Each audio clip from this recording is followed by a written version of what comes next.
The invitation sat on my desk for 3 weeks before the grand opening, cream-colored cardstock with elegant copper lettering that read, "You're invited to celebrate the launch of Ember and Oak."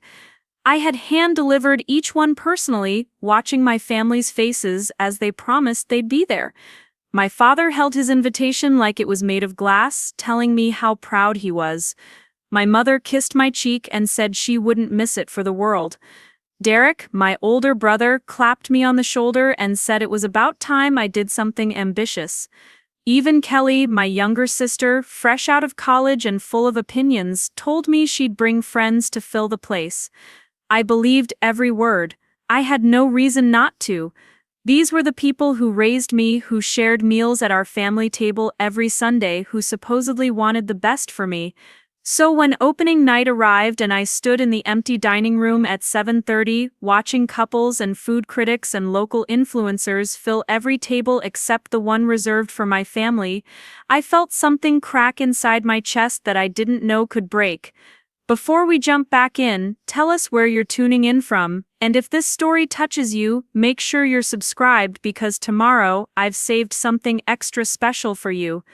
The dining room at Ember and Oak glowed with a warmth I had spent 2 years imagining. Exposed brick walls caught the flicker of votives on each table, and the custom wood-fired oven I'd designed with a craftsman from Hood River radiated heat that smelled of burning applewood and promise. Floor-to-ceiling windows framed downtown Portland like a postcard, the city lights competing with the amber glow inside.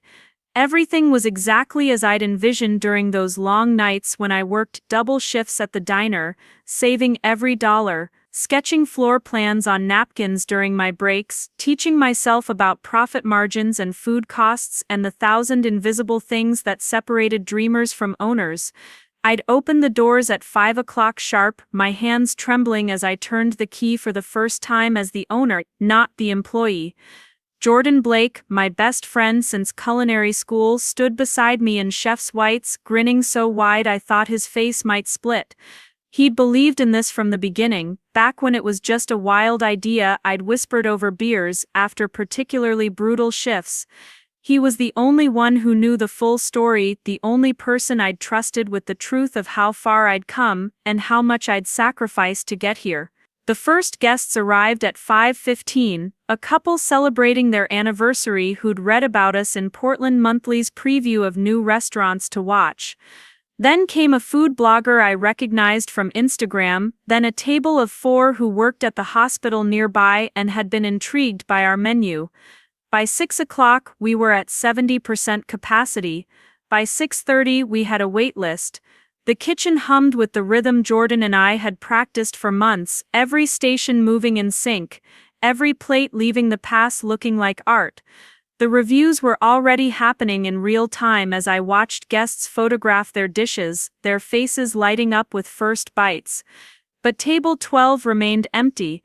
The chef's table I'd positioned near the open kitchen so my family could watch me work, so they could see what I'd built, remained set with untouched water glasses and folded napkins.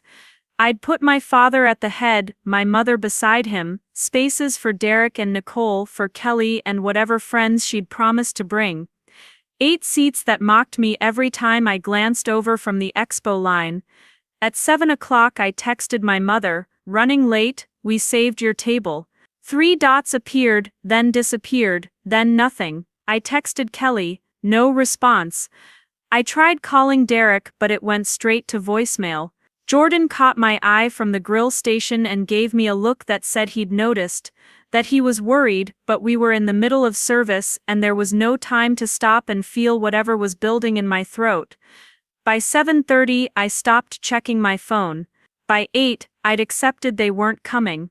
Jordan quietly asked our floor manager to release table 12 to the waitlist, and I watched a delighted couple take the seats I'd reserved for the people who were supposed to matter most.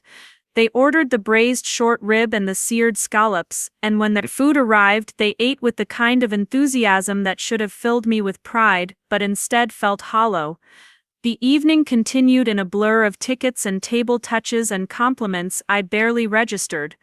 A writer from Eater Portland asked for an interview. A local restaurant owner I'd admired for years stopped by the kitchen to congratulate me and asked if I'd consider collaborating on a pop-up. Everything I'd worked toward was happening exactly as I'd hoped, except for the one thing that mattered. The people who'd watched me grow up, who'd eaten my food at every family gathering, who'd claimed they wanted to support me, had chosen not to show. Service ended at 10. The last guests lingered over dessert, savoring our signature chocolate torte with smoked sea salt, and when they finally left, they pressed a business card into my hand and said they'd be back next week with their entire office. Jordan started breaking down his station while our small team cleaned and reset for tomorrow.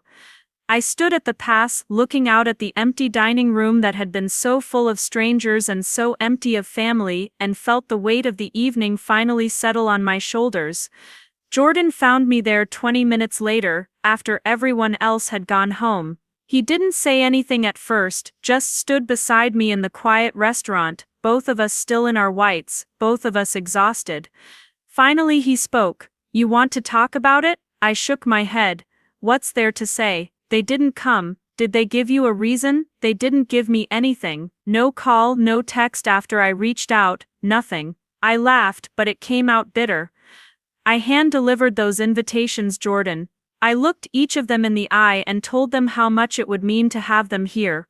My dad actually teared up. He said he couldn't wait to see his kid's dream come true. Jordan was quiet for a moment, then said, "Maybe something happened. An emergency or something." "All of them, at the same time?" I turned to look at him. "No, this was a choice. They chose not to be here." He didn't argue because he knew I was right.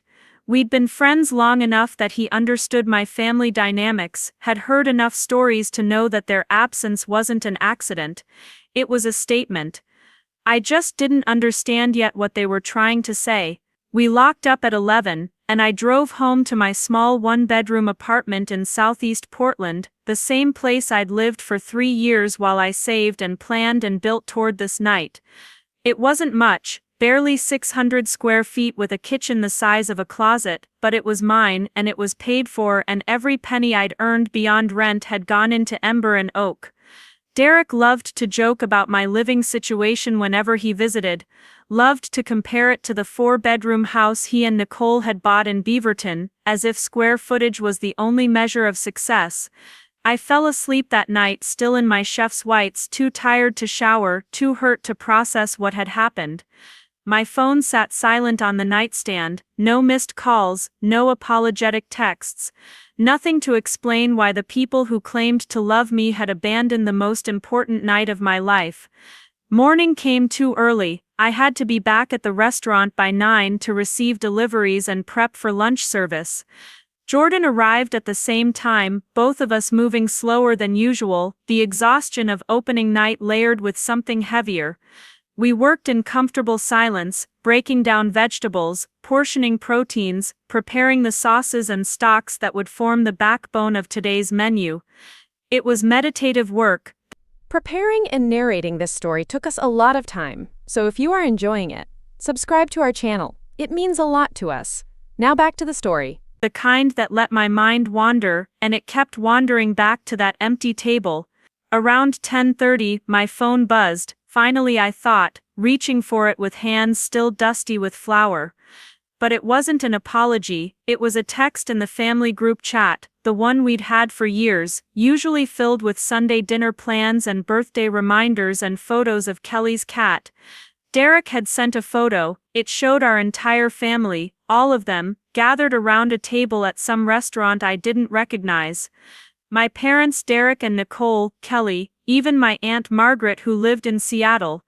They were all dressed nicely, glasses of wine raised and a toast, smiling at the camera. The caption read, "Amazing dinner at Castagna. Nothing beats a classic. Some restaurants just have what it takes to succeed." I stared at the photo, reading the caption 3 times, trying to make it mean something other than what it obviously meant. They hadn't forgotten about my opening. They hadn't had an emergency. They'd chosen to go to dinner at a different restaurant, at the exact time they were supposed to be at mine, and then they'd posted about it in the family chat where they knew I'd see it. Jordan looked over my shoulder and let out a low whistle. Are you kidding me right now? I couldn't speak, couldn't move, just kept staring at their smiling faces, at the expensive restaurant they'd chosen over mine, at the message that was clearer than any words could be.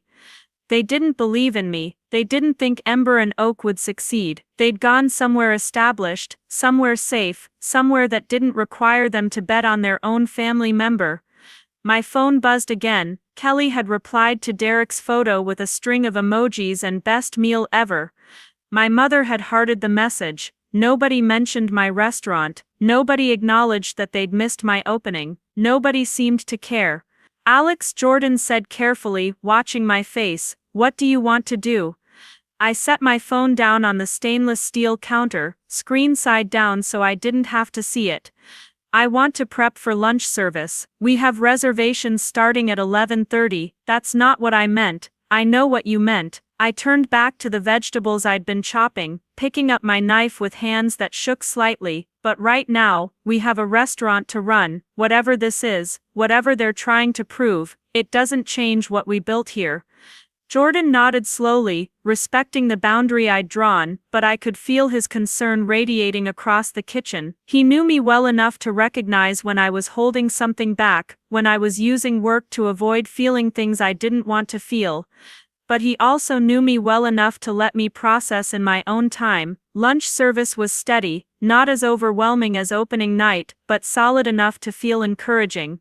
We served 37 covers between 11:30 and 2:30, including a table of food writers who'd heard about us through the industry grapevine. They ordered extensively, asked intelligent questions about our sourcing and techniques, and left promising they'd be writing about us soon. It was exactly the kind of validation I'd worked toward, the kind that should have thrilled me. Instead, I kept thinking about that photo. About my family's smiling faces at someone else's restaurant, about the careful cruelty of posting it where I'd see it, of making sure I knew their absence had been deliberate. After lunch service ended, and the kitchen was clean, I finally let myself look at my phone again. The family group chat had continued without me. They'd posted more photos from their dinner, discussed the wine pairings, complimented the service. Normal family conversation, except it was happening around the void of my absence, around the restaurant opening they'd collectively decided to skip. I scrolled up, looking at earlier messages, trying to find the moment when this had been decided. Had they planned it? Had Derek suggested it in a separate chat, rallied everyone to make a statement by not showing up, or had it been more organic, a collective understanding that they didn't need to support something they didn't believe would last? 3 days before my opening, my mother had texted asking what the dress code was. 2 days before, Kelly had asked if she could bring 3 friends. The day before, my father had sent a photo of the tie he planned to wear, asking if it was too formal. They'd all been engaged, all been planning to come, right up until they'd decided not to. Jordan emerged from the walk-in cooler, carrying a case of microgreens, his timing impeccable as always. He set it down, and looked at me.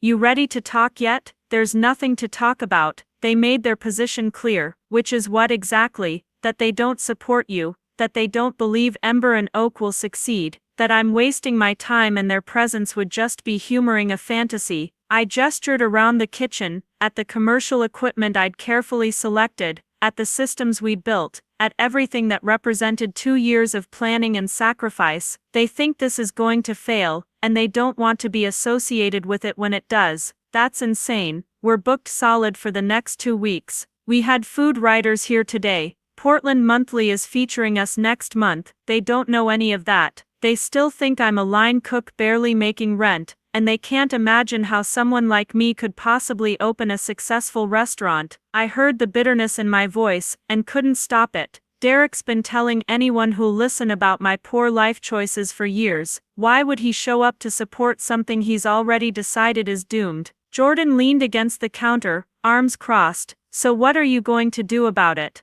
"Nothing. I'm going to run this restaurant, make it successful, and prove them wrong without needing their validation." "That's very mature and healthy, but I know you, Alex. You're hurt, you're angry, and you have every right to be." He was right, of course. Beneath the professional composure I was maintaining, Beneath the focus on prep and service and all the tangible tasks that filled my days, I was absolutely devastated. These were the people who'd raised me, who I'd cooked for at every holiday, who I'd imagined standing beside me during the biggest moment of my career, and they'd chosen to actively undermine that moment, to show me exactly how little they believed in what I'd built. My phone buzzed again, another family chat message, this time from my father. Hope everyone has a great rest of their weekend. No mention of me, no acknowledgement of what they'd missed, just casual family pleasantries that excluded me entirely. I pocketed my phone and turned to Jordan. Dinner prep starts in an hour, let's get the braise going. He studied my face for a long moment, then nodded and moved to pull the short ribs from the cooler. We fell into the familiar rhythm of kitchen work, the motions I'd repeated thousands of times, the muscle memory that let my hands work while my mind spun in circles I couldn't quite escape. The weekend passed in a blur of service and silence. Saturday night brought our biggest crowd yet,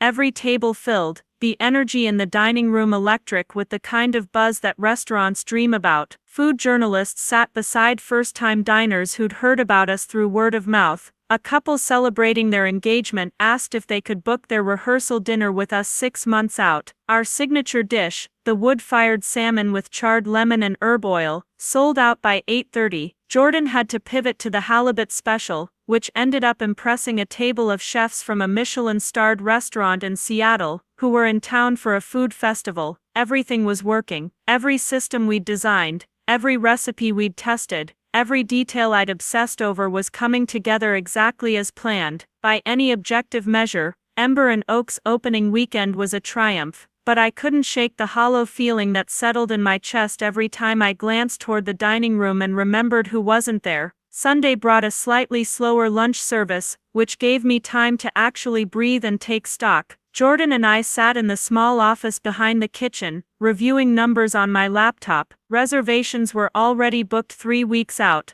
Our food cost was exactly where I'd projected it. Labor was slightly high but within acceptable range for an opening week. The financial reality matched the creative success, both pointing toward something sustainable, something real. Jordan leaned back in his chair, hands behind his head. You know what this means, right? We actually pulled it off. This isn't just opening week buzz. These numbers suggest we've got something that'll last. I nodded, staring at the spreadsheet but not really seeing it. Yeah, we did. You could sound more excited about it. I am excited, I'm just tired. He gave me that look, the one that said he knew I was deflecting. Have you heard from any of them? No, and I don't expect to.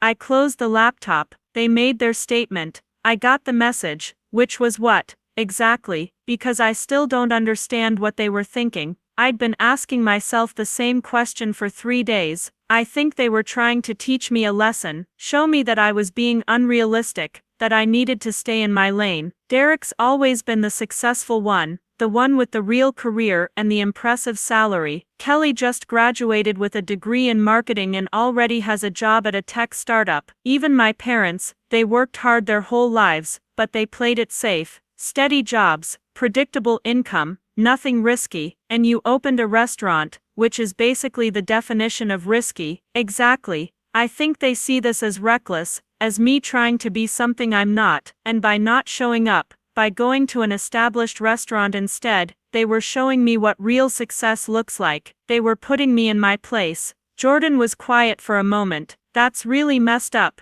you know that? Even if they had concerns, even if they thought this was risky, you don't skip your kid's restaurant opening. You don't ghost your sibling on the biggest night of their life. You do if you think you're doing them a favor, if you think you're giving them a reality check they need. I stood stretching my back, which ached from 3 straight days of being on my feet. But it doesn't matter. The restaurant speaks for itself. Either we succeed or we don't, and their opinion doesn't change the outcome. My phone buzzed on the desk. I glanced at it expecting another benign family chat message, but this time it was a text from my mother, sent directly to me. We need to talk. Can you come to Sunday dinner tonight? I showed the message to Jordan. He raised his eyebrows. Are you going to go? I don't know. Part of me wants to ignore it, let them sit with what they did, but another part of me wants to hear what possible explanation they could have. What time is dinner service tonight? We're fully booked from 5 to 9:30, so you literally can't make Sunday dinner even if you wanted to." Jordan grinned slightly. Convenient. He was right. Sunday dinner at my parents' house always started at 6, right in the middle of our peak service hours. Even if I wanted to go, even if I was willing to have that conversation, I couldn't abandon my restaurant on a Sunday night. I typed back a simple response: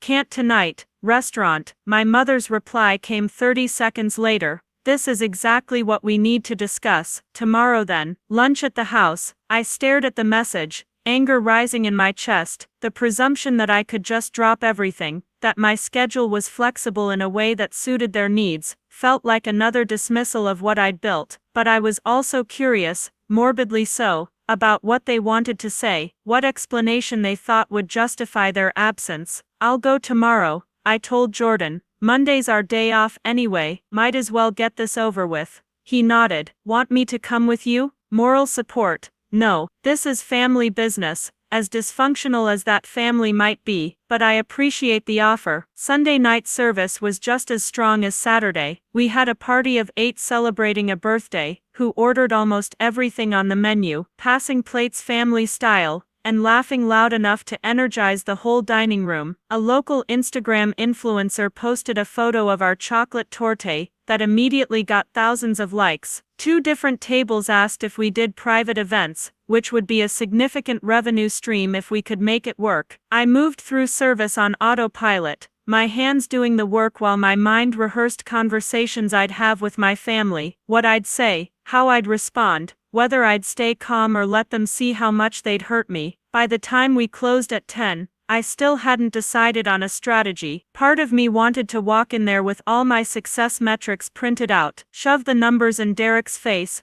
and demand he acknowledge what I'd accomplished. Another part wanted to stay quiet, let them talk, give them enough rope to hang themselves with their own words. Jordan found me doing unnecessary prep work at 11, breaking down vegetables we didn't need until Wednesday. "Go home, Alex, get some sleep. Tomorrow's going to be hard enough without you being exhausted." He was right, though I hated admitting it. I cleaned my station, changed out of my chef's whites, and drove home through empty Portland streets. The city looked different at night, softer somehow, the streetlights casting everything in amber tones that made even the industrial areas seem gentle. I thought about all the times I'd driven these streets over the past 2 years, coming home from prep work, or supply runs, always focused on the goal of opening night, always imagining my family's faces when they walked into the restaurant I'd built. I'd imagined it wrong. That was the thing that kept circling through my mind, as I parked outside my apartment building,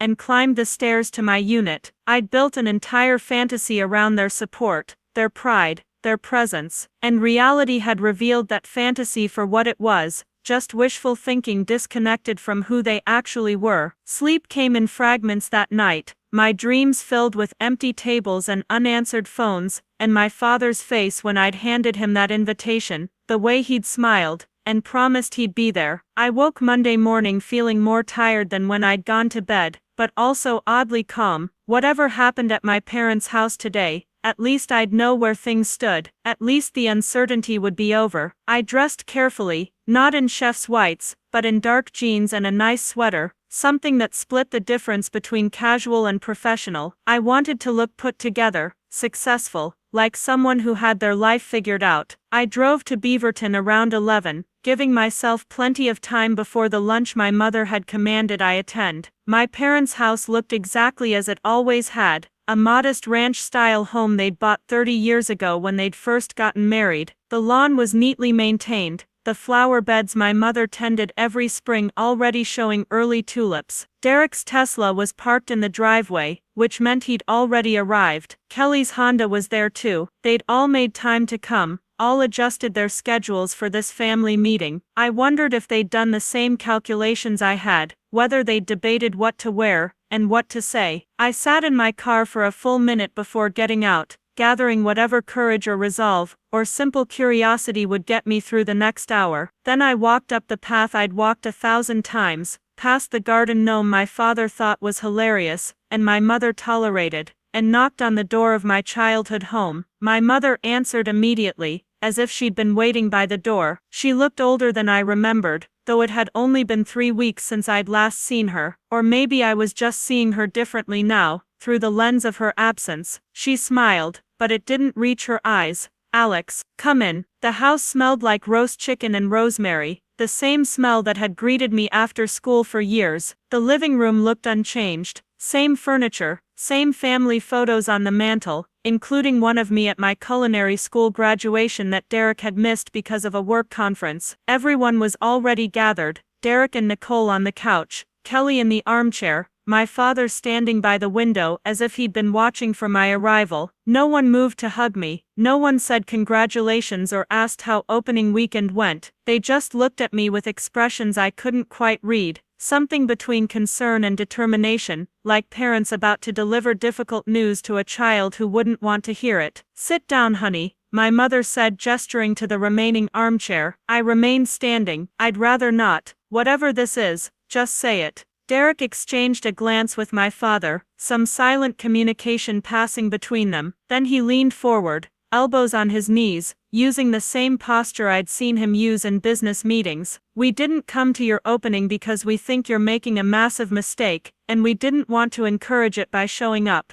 The bluntness was almost refreshing. At least he wasn't pretending this was anything other than what it was. "Go on. Restaurants fail, Alex. The statistics are brutal. 60% close within the first year, 80% within 5 years. You sank your entire savings into something that's more likely to bankrupt you than succeed. We've all been talking about it for months, and we decided the kindest thing we could do was not enable this fantasy." I felt something cold settle in my stomach. "Months? You've been planning this for months." My mother stepped forward, her hands clasped together. "We're worried about you, sweetheart. You've always been a dreamer, but there's a difference between dreams and reality. We didn't want to watch you destroy your financial future for something that was never going to work." "Never going to work," I repeated, tasting the words. "Based on what?" "Based on everything," Kelly said, speaking up for the first time. She looked uncomfortable but committed to whatever intervention this was supposed to be. "You're 29 years old, with no business experience, no reputation in the industry, trying to open a restaurant in one of the most competitive food cities in the country. It's not realistic.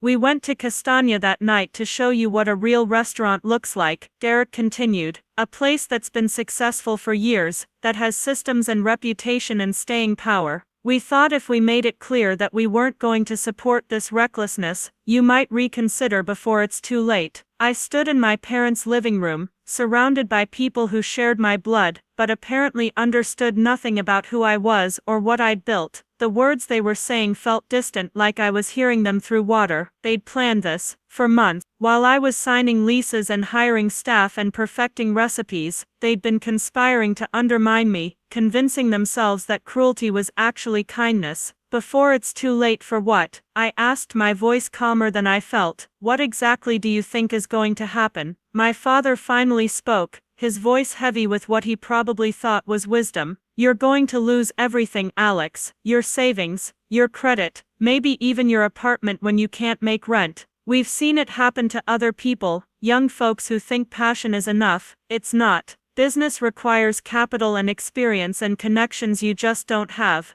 We want you to close it now," my mother added quickly. "Before you're in too deep. Before the debt becomes insurmountable. Cut your losses. Go back to the diner where you had steady income. There's no shame in admitting something didn't work out." Nicole, who'd been silent until now, leaned forward with what looked like genuine concern on her face. "We looked into it, Alex. The average cost of opening a restaurant in Portland is between $200,000 and $500,000. Even if you're on the low end, that's crushing debt for someone with your income level. The interest alone could follow you for decades."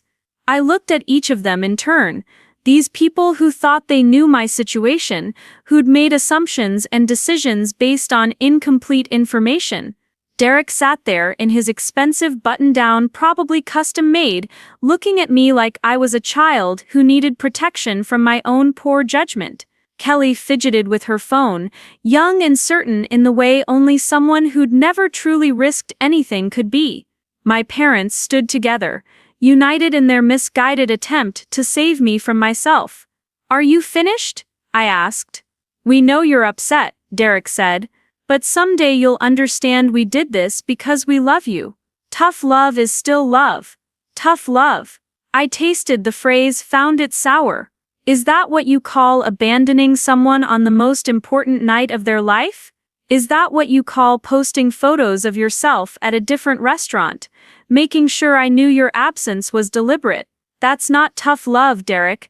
That's just cruelty with a justification. It was necessary, he insisted. You weren't listening to reason. We had to make a statement dramatic enough that you'd actually pay attention. Oh, I paid attention. I noticed every empty seat at the table I'd reserved for you. I noticed every hour that passed without a phone call or a text. I noticed you all having a lovely family dinner while I worked the most stressful night of my career. Trust me, your statement was received loud and clear. My mother reached toward me, her eyes brimming with tears. Please don't be angry, we're trying to help you. If you close the restaurant now, you can recover.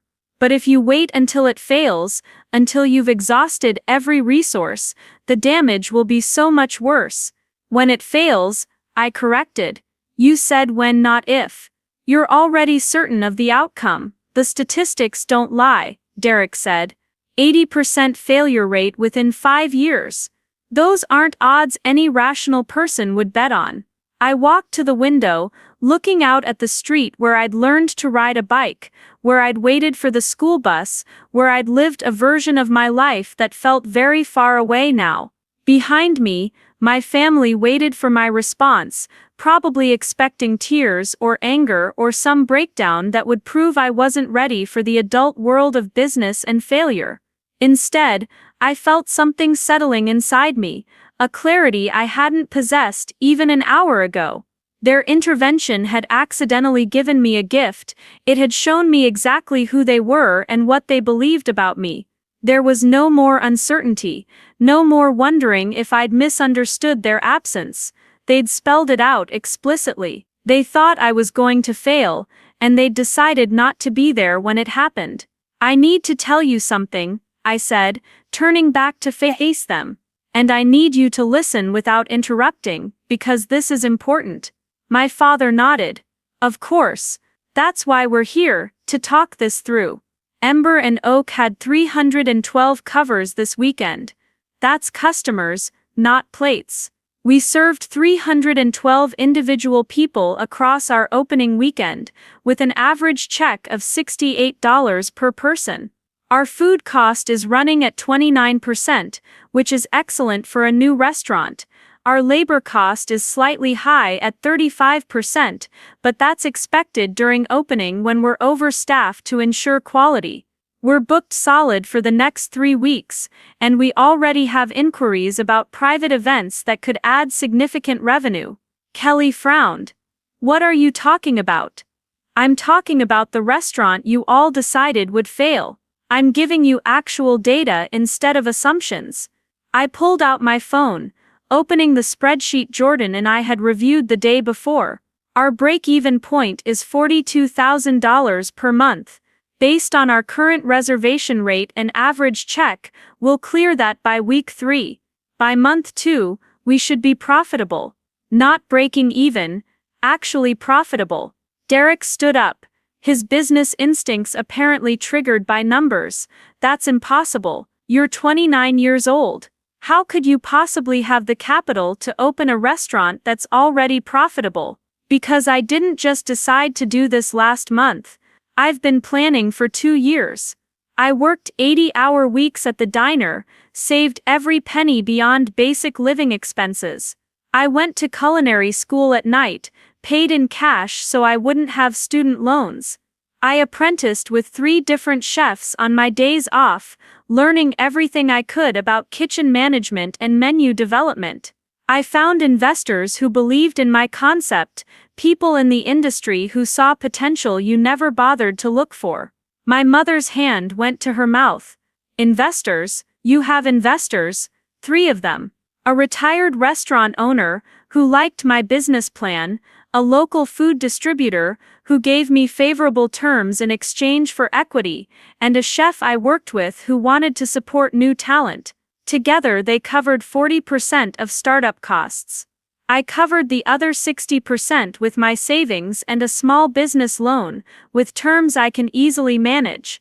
The room had gone very quiet.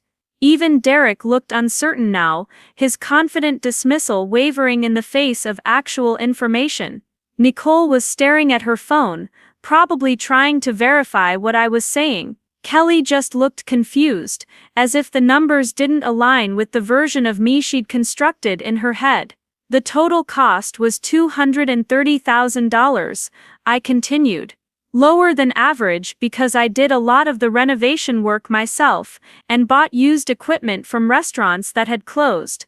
I didn't need top-of-the-line everything, I needed functional equipment and a solid concept. Jordan Blake, my sous chef and business partner, has a 10% stake in exchange for sweat equity and his culinary expertise. Between all of us, we built something sustainable. My father sat down heavily in his chair. 2 years. You've been planning this for 2 years and never said anything? I told you I was taking some business classes. I told you I was working on a project. You never asked for details because you'd already decided it wasn't worth your attention. I was just Alex, the line cook who'd never amount to much, who needed to stay in my lane and be grateful for steady paychecks. That's not fair, my mother protested. We never said that. You didn't have to say it. You showed it every time Derek talked about his salary, and you asked follow-up questions for 20 minutes. Every time Kelly mentioned her new job, and you bragged to your friends. Every time I tried to talk about my plans, and you changed the subject, or told me to be realistic. You showed me exactly what you thought of my potential. Derek was shaking his head, still trying to process. Even if the numbers work now, sustainability is different. You can't predict how long the buzz will last. Opening week is always strong, then reality sets in. You're right, which is why I have a 12-month operating reserve. Enough to cover expenses even if revenue drops 30%, which it won't based on industry patterns for restaurants with strong openings. I also have relationships with food writers and critics who are already planning features. Portland Monthly is doing a profile next month. Eater Portland wants an interview. We're building the kind of press that creates sustained interest, not just opening week curiosity. Kelly finally found her voice. Why didn't you tell us any of this? If you had all this figured out, why let us think you were struggling? Because I wanted to see if you'd support me without needing proof first. I wanted to know if you believed in me as a person, not just in my bank account or my business plan. And you showed me the answer. You don't believe in me. You believe in statistics and safe choices and staying in your lane. When I stepped outside those boundaries, you decided I needed to be taught a lesson. The silence that followed was different from before. Heavier with implications they were only beginning to understand. I could see my mother's mind working, realizing what they'd done, what they'd missed. My father looked stricken, the pride he'd shown when I handed him that invitation now tainted by his absence.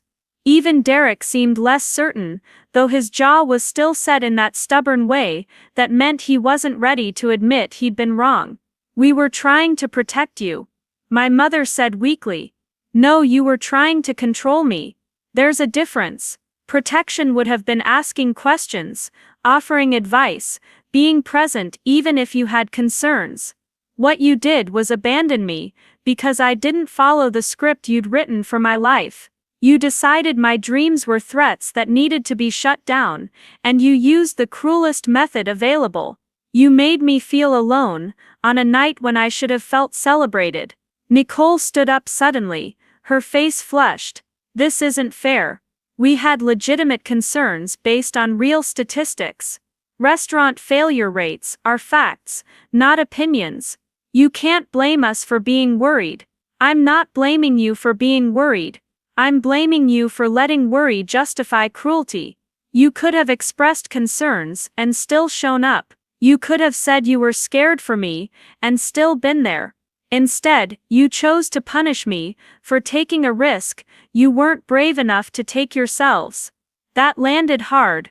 Derek's face reddened and Kelly looked away.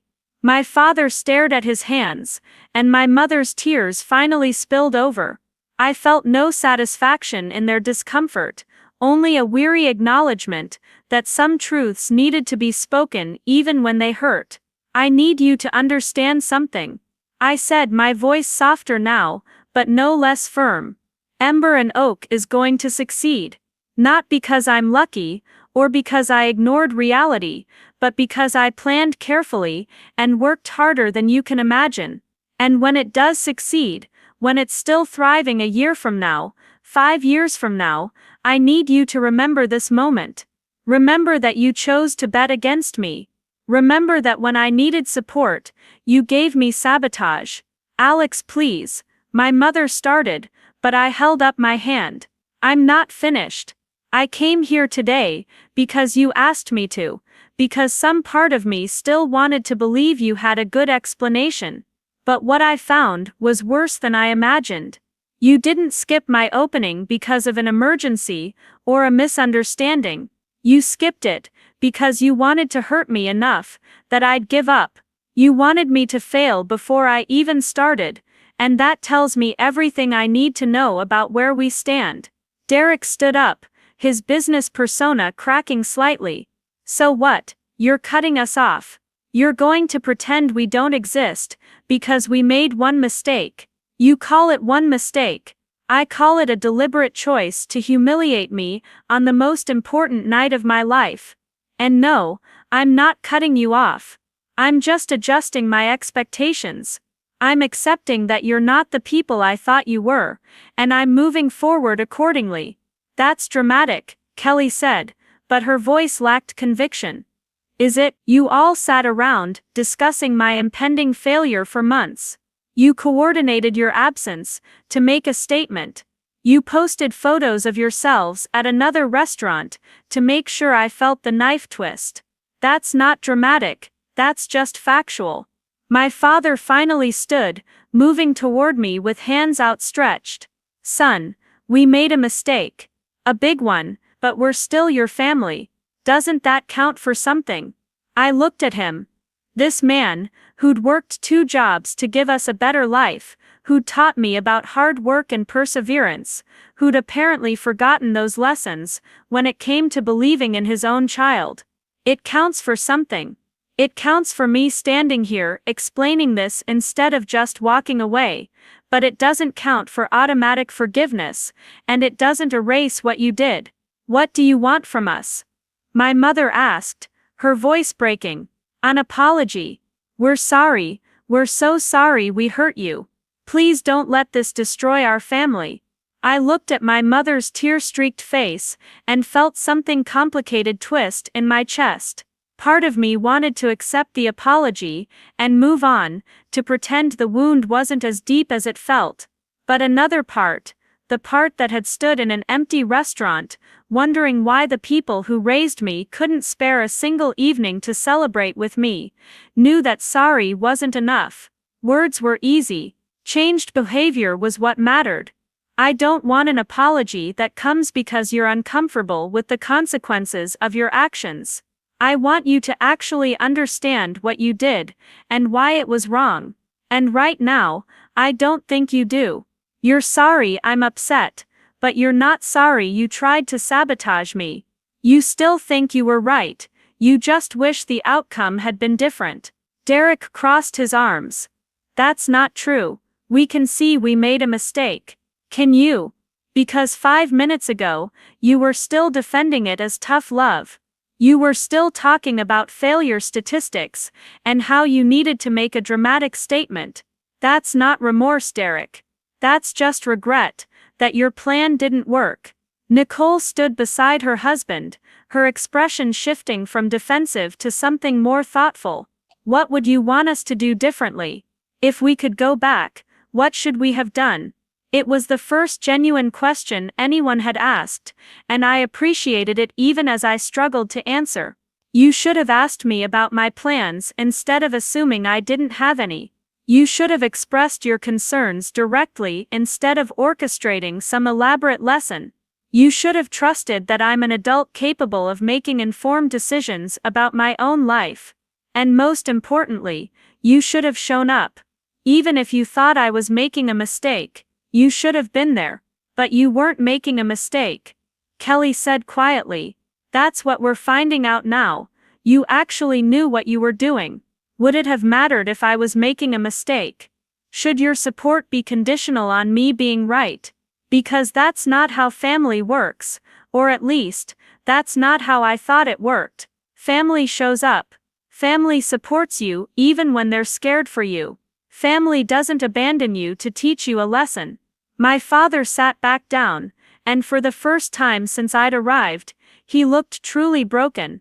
Not just uncomfortable or defensive, but genuinely devastated by what he was hearing.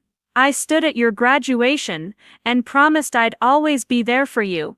When you got your first-line cook job, I told you I was proud of you for chasing your passion.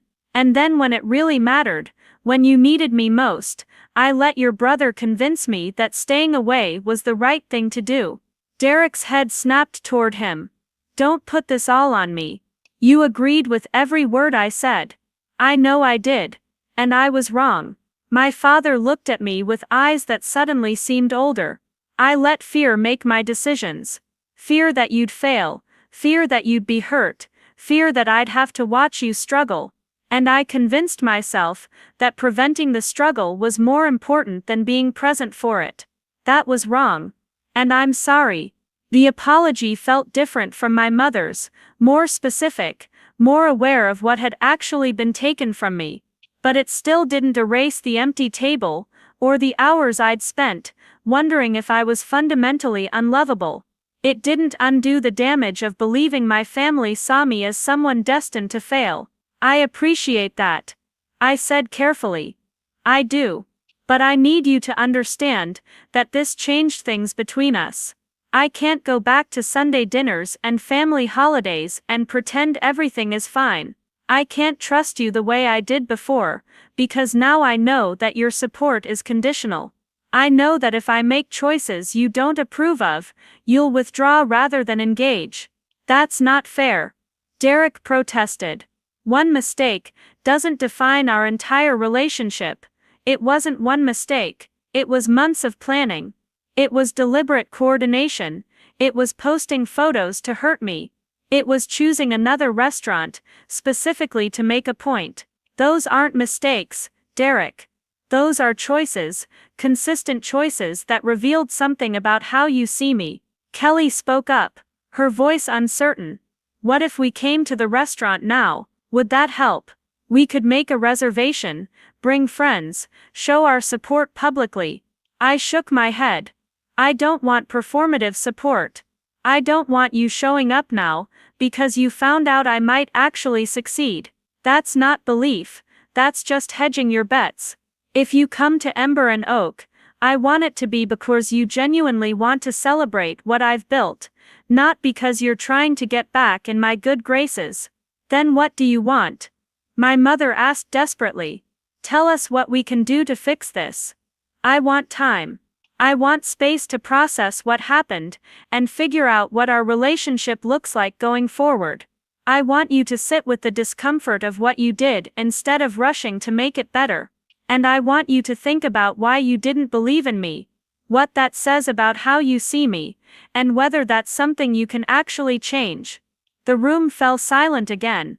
Outside, I could hear a neighbor mowing their lawn, the mundane sound of suburban life, continuing regardless of the fractures happening inside this house. I thought about all the Sunday dinners I'd attended here, all the holidays and birthdays and casual weeknight meals. Those memories felt distant now, belonging to a version of my family that maybe had never really existed. I need to go, I said, checking my phone. I have a meeting with a produce supplier at 2. On your day off? My mother asked automatically, then seemed to realize how that sounded. I mean, of course you do. You're running a business. I'm running a successful business. I corrected gently.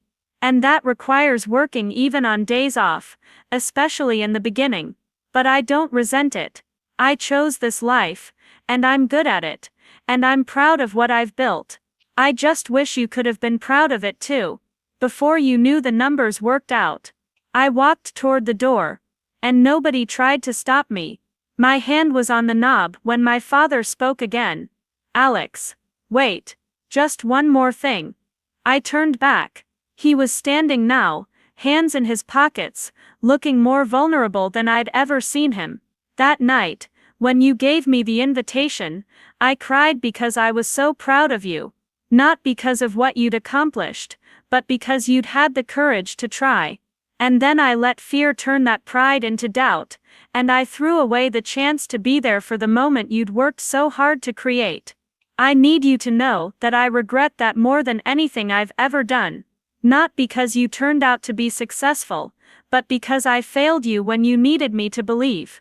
Something in my chest cracked slightly, not breaking but shifting. His words weren't enough to fix everything, but they were real in a way the earlier apologies hadn't been. They acknowledged what had actually been lost, not just the discomfort of the present moment. Thank you for saying that. I managed. It matters. Will you tell me about the restaurant sometime? Not today, but when you're ready. I want to hear about the menu, the design, the vision you had. I want to understand what I missed. Maybe, I said. When I'm ready. I left before anyone could say anything else, walking out into the bright afternoon sunshine that felt almost aggressive after the dim interior of my parents' house. My car sat in the driveway beside Derek's Tesla, a visual representation of everything they'd assumed about my life. Small, modest, practical. They'd never bothered to look beneath the surface to see what I was building. The drive back to Portland felt longer than usual, traffic thick on Highway 26, as I merged with the flow of people returning to the city. I called Jordan hands-free, needing to hear a friendly voice, needing to talk to someone who'd never doubted what we were building. How'd it go? He asked as soon as he picked up. About as expected. They think they were protecting me. They're sorry I'm upset, but not really sorry they did it. Except maybe my dad, who seemed to actually get it by the end. Did you tell them about the numbers? Every detail. Revenue. Costs. Projections. All of it. Derek nearly fell over when he realized I actually knew what I was doing. Jordan laughed. I would have paid to see his face. What happens now? Now I take some space, and figure out if those relationships can be repaired, or if they're just broken permanently. And I focus on the restaurant, which is the only thing that's gone right lately. The restaurant's going better than right. We got an email this morning from a corporate client wanting to book a private event for 60 people, and Eater Portland confirmed they want to do the feature next week. Despite everything, I felt a smile pulling at my face. 60 people. That's our biggest booking yet. I know. We'll need to do a special menu, probably prefix to make the kitchen flow work. But Alex, this is exactly what we hoped for. We're building something real. Yeah, we are. I merged onto I-405, the Portland skyline coming into view ahead of me. Listen, I'm going to skip the supplier meeting. Can you handle it?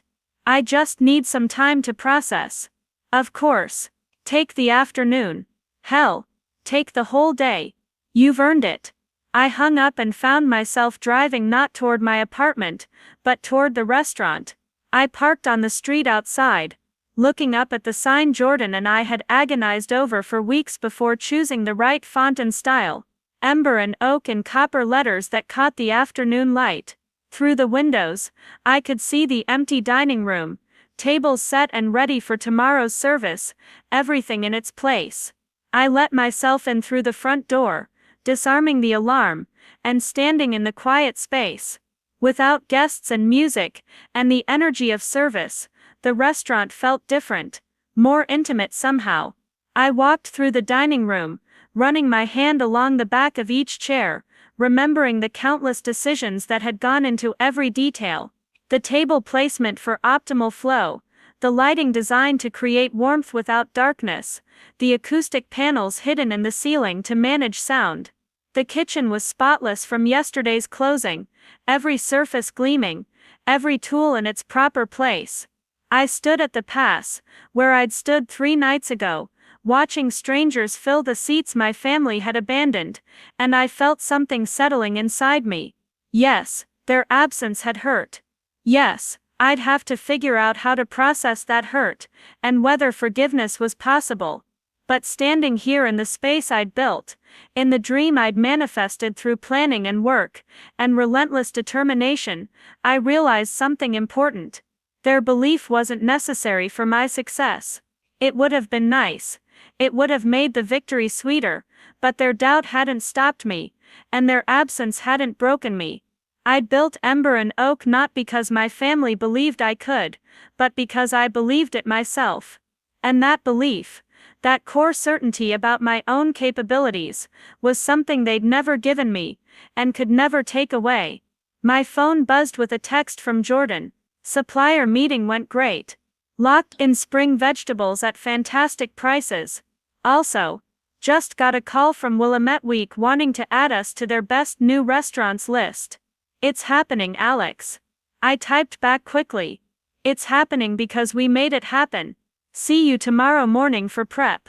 I stayed in the restaurant for another hour, sitting at the bar and reviewing reservations for the coming week, making notes about menu adjustments, thinking about the corporate event, and what kind of experience would turn them into repeat clients. This was my world now, this space I'd created, these problems I'd chosen to solve. My family could be part of it or not, their presence was no longer required for my happiness or success. When I finally left, locking the door behind me, and setting the alarm, the sun was starting its descent toward the West Hills. The evening light turned everything golden, the same color as the flames in our wood-fired oven, the same warmth I'd tried to create in every aspect of Ember and Oak. I thought about opening night, about the strangers who'd filled those seats and celebrated with me, even though they didn't know my story. About the food writers, and the engaged couple and the chefs from Seattle, who'd recognized something worth their attention. My family had tried to teach me a lesson about knowing my place, about staying safe, and avoiding risk. But the lesson I'd actually learned was different. I'd learned that belief has to come from within, that external validation is nice, but not essential, that the people who truly matter are the ones who show up even when the outcome is uncertain. Jordan had shown up. The investors who'd believed in my concept had shown up. The customers who'd taken a chance on a brand new restaurant had shown up. My family hadn't, but their absence had revealed something valuable. It had shown me that I was strong enough to succeed without them, that my dream wasn't dependent on their approval, that I could build something beautiful even when the people who were supposed to love me chose to look away. 3 weeks later, Ember and Oak was still thriving. We'd settled into a rhythm, the initial chaos of opening giving way to smoother operations and more confident execution. Our reservations were booked out 6 weeks now, and we'd started a wait list for cancellations. The Eater Portland feature had driven significant traffic, and the Willamette Week recognition had cemented our reputation as one of the city's most exciting new restaurants. Jordan and I were prepping for dinner service on a Thursday evening when my phone rang. My mother's name appeared on the screen. I'd been expecting this call, or one like it, ever since I'd walked out of their house 3 weeks ago. I stepped into the office and answered. "Hi, Mom." "Hi, sweetheart. Is this a good time?" "I have about 10 minutes before service starts." "What's up?" She was quiet for a moment.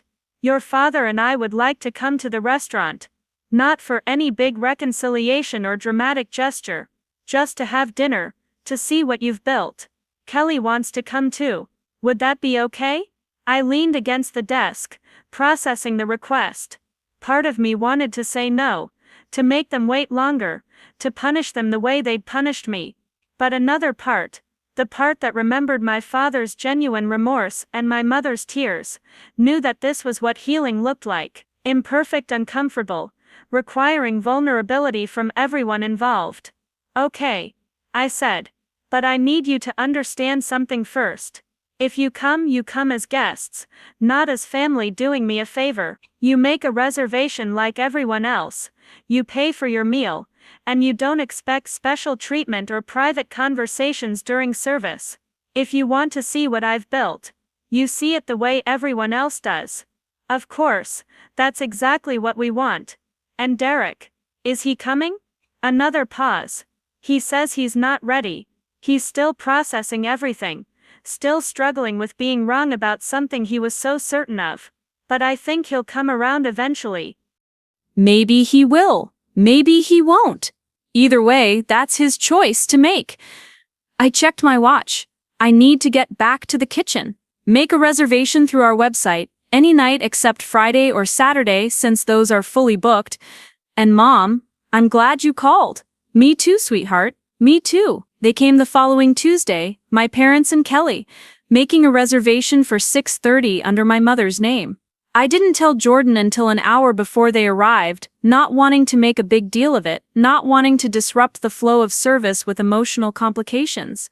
"You okay with this?" he asked, checking the roast chickens in the oven. "I have to be. They're going to be part of my life one way or another. Might as well start figuring out what that looks like." I watched from the kitchen as they were seated, my mother looking around the dining room with wide eyes, my father taking in every detail of the design. Kelly was on her phone immediately, probably photographing everything for Instagram. They looked nervous, out of place in a way regular guests never did, as if they were waiting for permission to be there.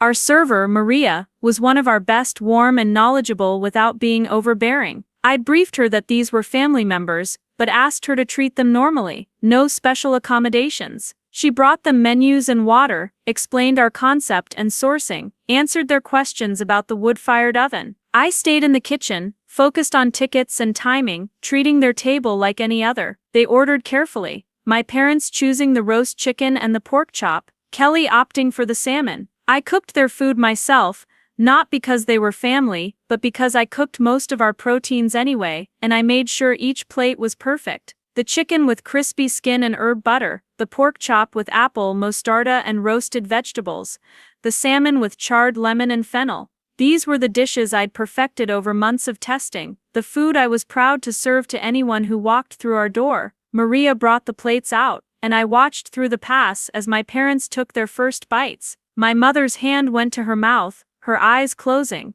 My father set down his fork and just stared at his plate. Kelly was photographing everything, but even she paused to actually taste the food, her expression shifting from casual interest to genuine surprise. They ate slowly, savoring each bite, occasionally looking toward the kitchen but never catching my eye. I kept working, plating other tables' orders, calling out tickets to the line, maintaining the focus that kept service running smoothly. This was my element. This was where I belonged, and watching them recognize that felt like a validation I hadn't known I needed. When they finished their entrees, Maria offered dessert menus. They ordered our chocolate torte to share, along with coffee for my parents and tea for Kelly. I plated the dessert myself, adding an extra flourish of edible flowers and gold leaf, not because they were family, but because I wanted them to see the full range of what we could do. They paid their bill without asking for any discount or special treatment, left a generous tip, and walked out without trying to come back to the kitchen.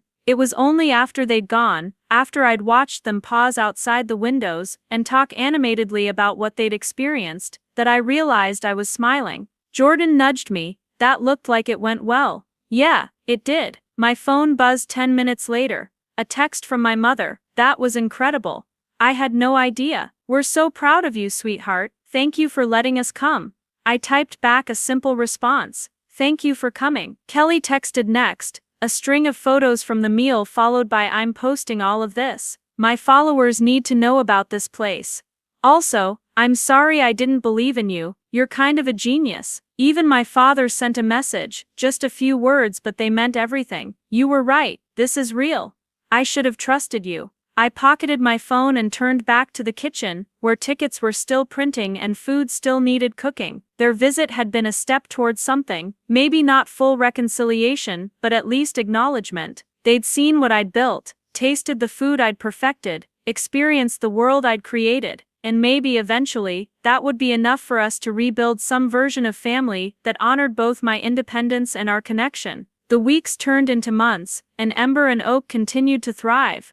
We expanded our hours, added a weekend brunch service that became instantly popular, started hosting monthly wine dinners that sold out within hours of announcement. The restaurant became exactly what I'd envisioned, a place where food and hospitality created experiences people wanted to repeat, where quality and consistency built loyalty that transcended the initial buzz. My parents came back monthly, always making reservations, always paying full price, gradually relaxing into being guests rather than observers. Kelly brought friends and colleagues, her social media posts driving a steady stream of new customers. Even Derek eventually came, 6 months after opening, bringing Nicole and admitting stiffly that he'd been wrong to doubt me. I accepted his apology, served him an excellent meal, and let the past stay in the past where it belonged. The first anniversary of our opening arrived on a clear spring evening, the city alive with the energy of longer days and warming weather. Jordan and I had planned a special menu, highlighting the dishes that had become signatures and introducing new plates we'd developed over the year. We'd invited some of the regular customers who'd supported us from the beginning, the food writers who'd helped spread the word, the suppliers and staff who'd made everything possible, and I'd invited my family, all of them, for a private celebration after regular service ended.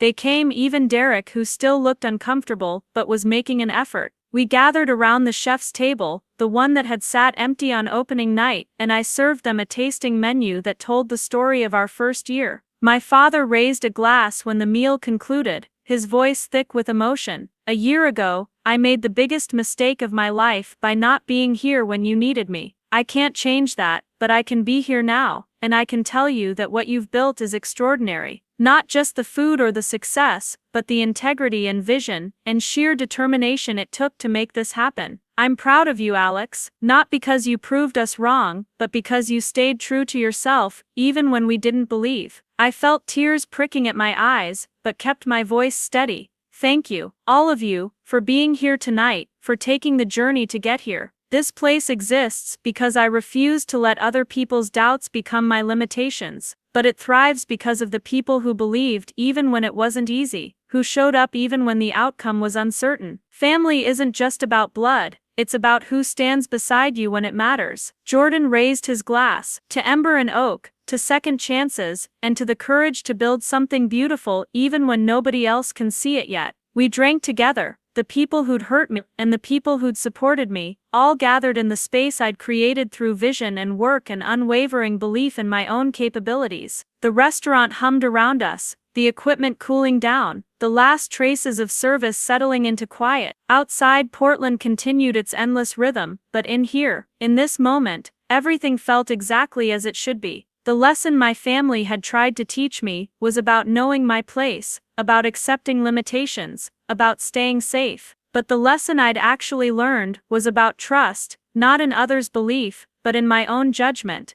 not in their validation, but in my own vision. They'd tried to show me what failure looked like by abandoning me when I needed them. Instead, they'd shown me what success really meant, the ability to thrive, regardless of who believes in you, to build beauty even when surrounded by doubt, to stand firm in your truth, even when everyone around you insists you're wrong. Ember and Oak would continue, through seasons and years, through challenges and triumphs, and I would continue with it. The chef and owner who'd learned that the most important person who needs to believe in your dreams is yourself. Everything else, the support and recognition and celebration, that comes after. But the belief, the core certainty that you're capable of extraordinary things, that has to come from within. And once you have that, nobody can take it away, not even the people who are supposed to love you most. The months following our first anniversary brought changes I hadn't anticipated. Ember and Oak had become more than just a successful restaurant, it had become a fixture in Portland's culinary landscape, the kind of place people mentioned when talking about the city's food scene. We'd been featured in national publications, earned recognition from the James Beard Foundation as a semi-finalist for Best New Restaurant, and built a team that felt more like family than employees. But success brought its own complications. With recognition came pressure to expand, to open a second location, to franchise the concept. Investors I'd never met reached out with proposals. Real estate agents sent me listings for potential sites. Even Jordan started talking about what a second restaurant could look like, how we could replicate what we'd built without diluting the quality that made Ember and Oak special. I sat in my small office on a quiet Monday afternoon, the restaurant closed for our weekly day of rest, reviewing a particularly compelling offer from a restaurant group that wanted to partner on expansion. The numbers were impressive, the terms generous, the potential for growth exactly what most chefs dreamed of achieving, but something about it felt wrong, like I'd be chasing someone else's definition of success rather than my own. My phone rang, and I was almost relieved to have an excuse to stop staring at spreadsheets. It was my father, calling during his lunch break from the hardware store where he'd worked for 30 years. We'd settled into a comfortable rhythm over the past year, regular phone calls that were easier than in-person visits, conversations that focused on the present rather than relitigating the past. "Hey Dad," I answered, leaning back in my chair, "what's going on? I have something to tell you, and I wanted you to hear it from me first." His voice carried a weight I couldn't immediately identify. "I'm retiring, end of the month. Your mother and I are going to do some traveling, maybe spend some time figuring out what the next chapter looks like." I sat up straighter. "That's wonderful. You've earned it. Where are you thinking of going?" "We haven't decided yet. Europe maybe. Your mother's always wanted to see Paris, but that's not really why I'm calling." He paused, and I heard him take a breath. Working at the hardware store for 3 decades, doing the same thing every day, it was safe, it was predictable. I knew exactly what each day would look like, what my paycheck would be, what my future held, and for a long time, I thought that was enough. I thought security was the same thing as success. "Dad, you don't have to explain anything." "No, I do, because I pushed that belief onto you, and it almost cost us our relationship. I was so convinced that the safe path was the only path that I couldn't see what you were building. I couldn't recognize that real success sometimes means taking risks I was too afraid to take myself." I felt my throat tighten. "You did what you thought was right. You provided for your family, gave us a stable childhood. That matters. It does matter. But so does believing in your children, when they're brave enough to chase dreams you couldn't. I'm retiring now at 62, wondering what I might have built if I'd had half your courage, and I'm so damn proud of you, Alex. Not just for Ember and Oak's success, but for having the strength to pursue it even when I tried to stop you." We talked for another 20 minutes, about his retirement plans and the restaurant, and the complicated work of rebuilding trust. When we hung up, I sat staring at the expansion proposal with new eyes. My father had spent his life choosing security over passion, and he'd built a good life, but now he was wondering about the road not taken. I didn't want to look back in 30 years and have the same regrets, but about different choices. I called Jordan, who answered on the second ring. "What's up? Thought we were both taking the day off." "We are. I just need to talk through something. This expansion offer, all these opportunities people keep bringing us, what do you actually want to do with them?" He was quiet for a moment. "Honestly, I want to keep doing what we're doing, get better at it, refine our systems, maybe add some new menu items. But I'm not sure I want to manage multiple locations, or deal with investors who don't understand what makes this place special." "Yeah, me neither." I felt relief wash over me. "I think we've been assuming that growth means expansion, but maybe growth means deepening what we've already built, getting better, rather than getting bigger." So we turn down the offers, we turn down the ones that don't align with what we want, and we stay focused on making Ember and Oak the best version of itself it can be. That decision, once made, felt right in a way the expansion plans never had. Over the following weeks, I politely declined the partnership offers and the second location proposals. Instead, Jordan and I focused on evolution rather than expansion. We renovated the kitchen to improve workflow, added a small outdoor patio for summer dining, developed relationships with more local farms to ensure the highest quality ingredients. The restaurant continued to thrive, but on our terms, at our pace. We weren't trying to build an empire, we were trying to create something excellent and sustainable. The distinction mattered more than I'd realized. Summer arrived with its long, bright evenings and abundant produce. Our menu shifted to reflect the season, showcasing Oregon strawberries and fresh peas and the first tomatoes from our partner farms. The outdoor patio became a favorite spot for early dinner reservations, guests lingering over wine as the sun set behind the West Hills. It was during one of these perfect summer evenings that Derek walked into the restaurant unannounced, without a reservation, looking uncertain in a way I'd never seen him. Jordan was managing the floor that night, while I worked the line, and he caught my attention with a subtle gesture toward the host's stand where Derek stood waiting. I wiped my hands and stepped out of the kitchen. "Hey, do you have a reservation?" "No, I should have called, but I wasn't sure you'd agree to see me." He shifted his weight, hands in his pockets. "Do you have a few minutes? Maybe we could talk outside." I glanced back at the kitchen. We were in the middle of service, tickets printing steadily, but Jordan gave me a nod that said he could handle it. 5 minutes. Out front, we walked out to the sidewalk, evening light painting the buildings gold, the street busy with people enjoying the warm weather. Derek leaned against the brick wall, looking more vulnerable than I'd ever seen him, his usual confidence stripped away. "I've been thinking about what happened," he started. "Not just missing your opening, but why I pushed everyone to stay away. And I realized something uncomfortable about myself." I waited, letting him work through whatever he'd come to say. "I was jealous. You were doing something brave, something risky, something I'd never had the guts to do. I have a good job, a nice salary, a stable life, but it's all safe, all predictable. I've never built anything of my own, never risked anything significant, and watching you step out and chase something uncertain, it made me confront my own fear of failure." "So you tried to make me fail instead?"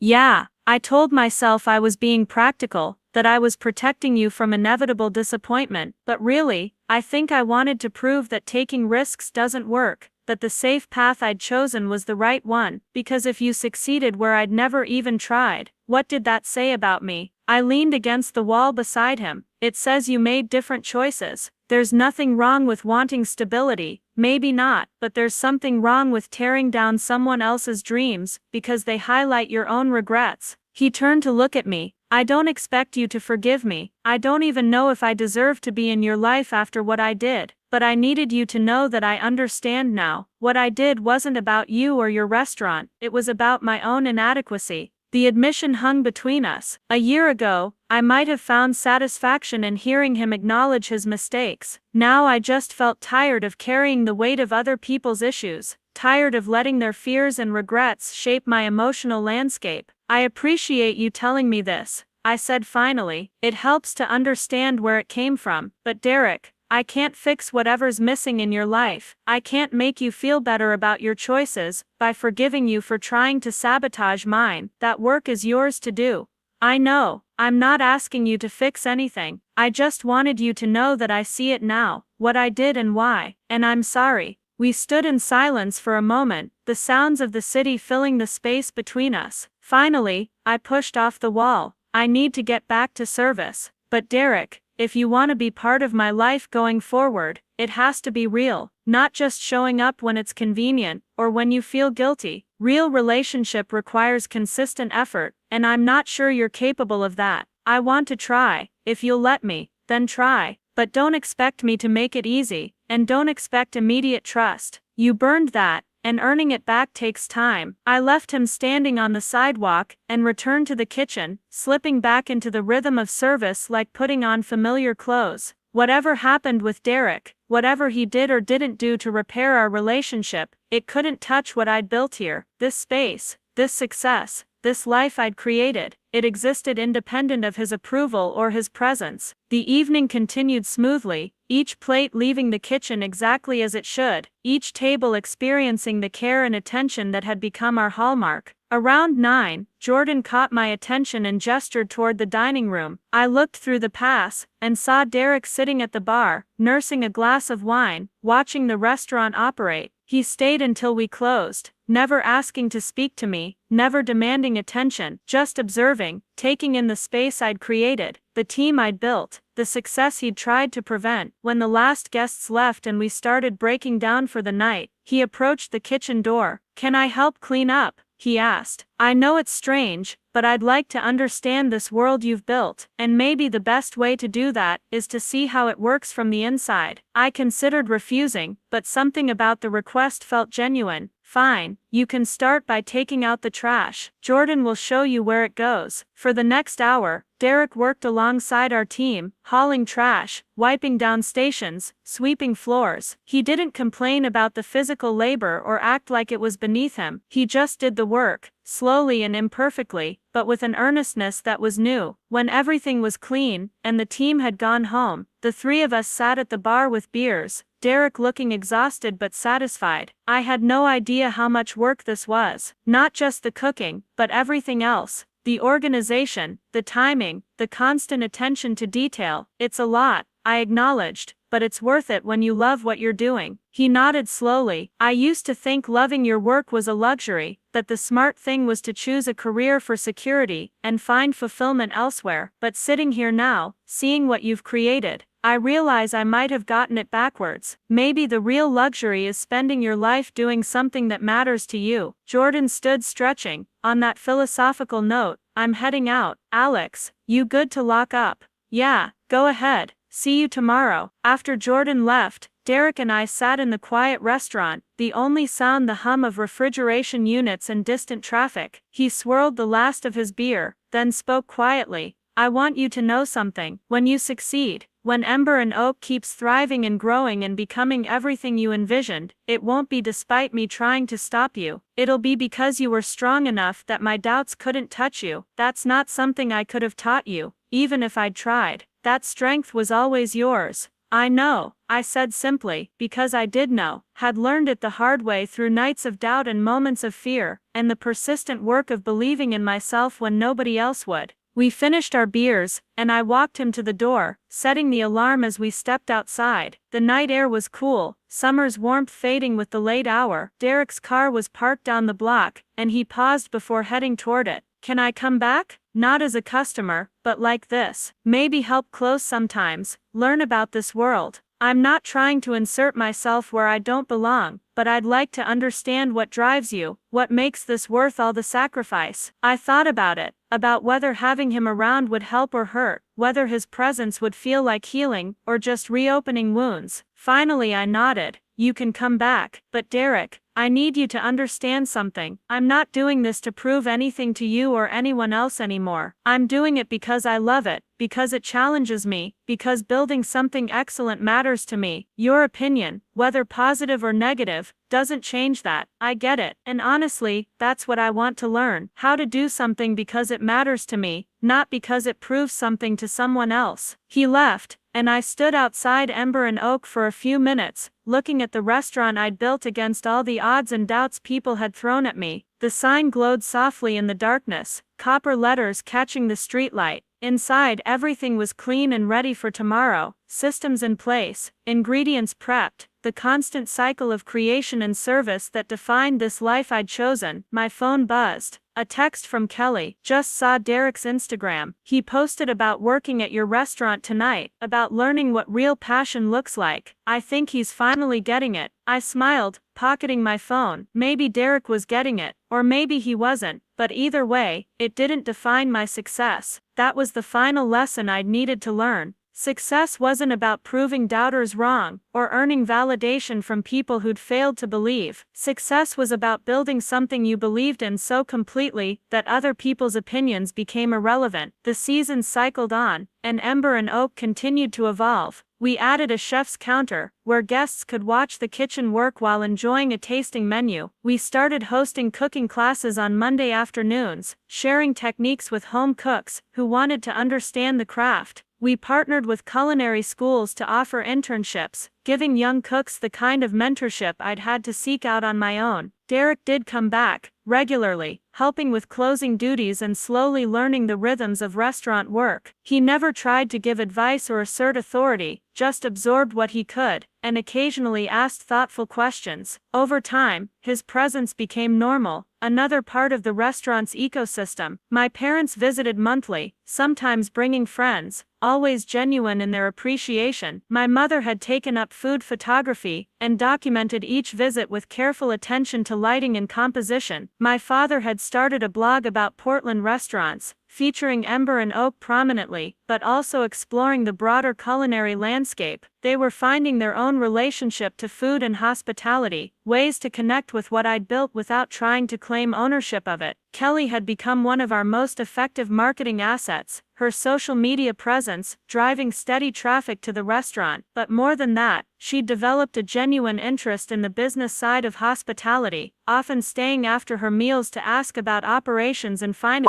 She was considering leaving her tech job to pursue something in the restaurant industry, and I'd agreed to mentor her if she decided to make the leap. 2 years after opening, on a crisp fall evening, I stood in the kitchen during a rare quiet moment between services. Jordan was reviewing next week's menu, and our sous chef was prepping vegetables for dinner. The kitchen hummed with familiar energy, everything in its right place, every person knowing their role. My phone rang, an unknown number, which I normally wouldn't answer during work hours, but something made me pick up. "This is Alex. Alex Morgan, this is Caroline Stokes, from the James Beard Foundation. I'm calling with some exciting news. Ember and Oak has been selected as a finalist for Best Chef Northwest. Congratulations." I gripped the phone tighter, the words not quite processing. James Beard finalist, the highest recognition in American cuisine, the kind of achievement that validated everything we'd built, not just to others, but to ourselves. "Thank you," I managed. "This is incredible." She explained the timeline, the awards ceremony in Chicago, the media opportunities. When I hung up, Jordan was staring at me. "What was that?" "We're James Beard finalists."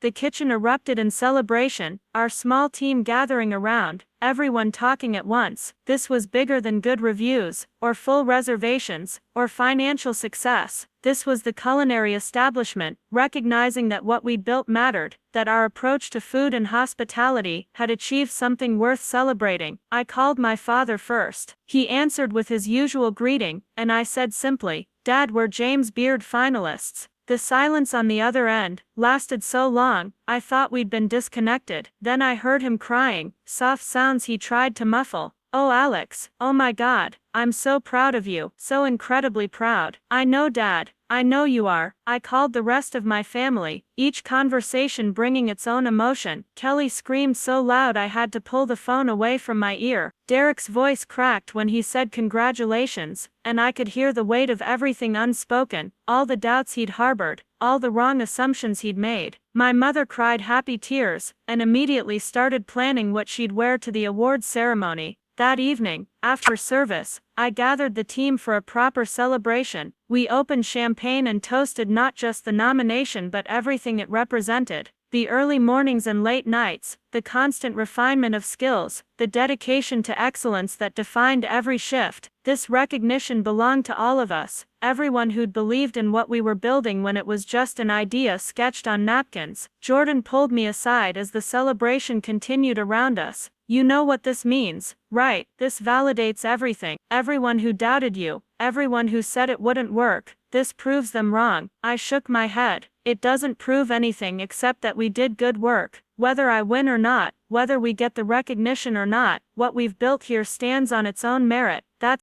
What I've learned. Success isn't about external validation, it's about knowing you gave everything to something worth doing. He smiled. "That's very zen of you, but also it feels pretty damn good to be recognized, doesn't it?" "Yeah," I admitted, grinning. "It really does." The awards ceremony was 3 months away, but the nomination itself brought immediate changes. Press requests flooded in, reservation demand spiked even higher, and opportunities emerged that we'd never imagined. A publisher reached out about a cookbook. Television producers wanted to develop a show. Other cities invited us to do pop-ups and collaborations. Through it all, I tried to stay grounded in what actually mattered: the daily work of running an excellent restaurant, the relationships with team members and regular guests, the constant pursuit of improvement. The recognition was meaningful, but it wasn't the point. The point was the food we served every night, the experiences we created, the small moments of perfection that happened when everything came together exactly right. My family came to the awards ceremony in Chicago. All of them, even Derek, who took time off from work he probably couldn't spare. We sat together in the ballroom of the Lyric Opera House, surrounded by the best chefs in America, and I felt their pride radiating beside me. When they announced the winner, and it wasn't me, I felt disappointment but not devastation. Being in that room, being recognized among my peers, that was achievement enough. After the ceremony, we gathered for dinner at a restaurant one of the other nominees had recommended. My father raised his glass, his voice steady and clear. "Whether you won tonight or not, you've already achieved something more important. You believed in yourself when we didn't. You built something beautiful when we told you it was impossible. You proved that courage and vision matter more than other people's limitations. I'm sorry it took me so long to see that, but I see it now. And I'm so grateful you never stopped believing, even when we did." I raised my glass to meet his. I learned something from all of this. I learned that the people who matter will either believe in you from the beginning, or they'll learn to believe through your actions. But either way, your success can't depend on their belief. It has to come from something deeper, something they can't touch or take away. Derek spoke up, his voice rough with emotion. "You taught me that too. I spent my whole life choosing safety, and I convinced myself that made me smart.